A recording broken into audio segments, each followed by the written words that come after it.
Let's jump over to the 450 class. Tony Caroli jumps out to a hole shot. This is now, he hole shotted last moto at Hangtown. First moto here. He would get the second moto hole shot as well. So he's 3 in a row. And he took off. Of course, Kenny jumped right past him, does what he does best, which is start well and then take off in those early laps. He's so good at that. Riding great, making improvements though. Caroli ended up 4th on the day, which if you start watching his progression, Tony's never been a guy with outright blazing speed. He's not the flashiest, but that dude knows how to get it done. And we're seeing him just slowly inch his way incrementally towards the front of the pack. I hope that he sticks around. I know he's only signed up through Mount Morris, but I hope he sticks around the whole season because that old man is going to end up getting in the mix, I think, here by the end of the year if he sticks around. Yeah, actually, off that, I was going through one of the restaurants where we have here, Eat Cafe, and I was walking out and I heard this, Rhino. I'm like, and I look back and it's Cairoli and his wife and his kid and this and that. So we start talking back and forth, and I was like, hey, how's this and how's that?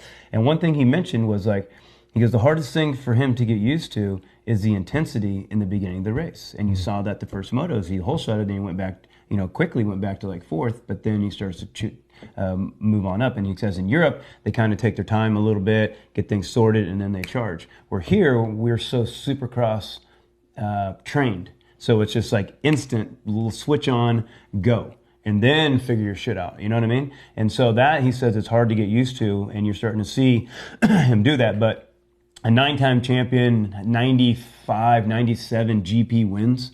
I mean, insanity. Yeah. This guy, I use him as a lot of a, explain his way a lot when I do my coaching, is like he's a type of rider that never rides over what his feeling can handle. This is why he's been so injury free. This is why he's so consistent. So you see this in him.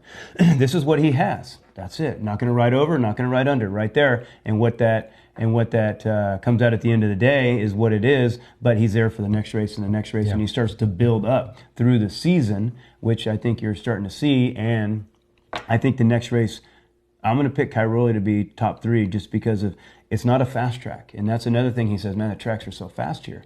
Oh, really? Yeah. And that was strange to me. I would have thought the opposite. Yeah. He said the tracks are so fast here.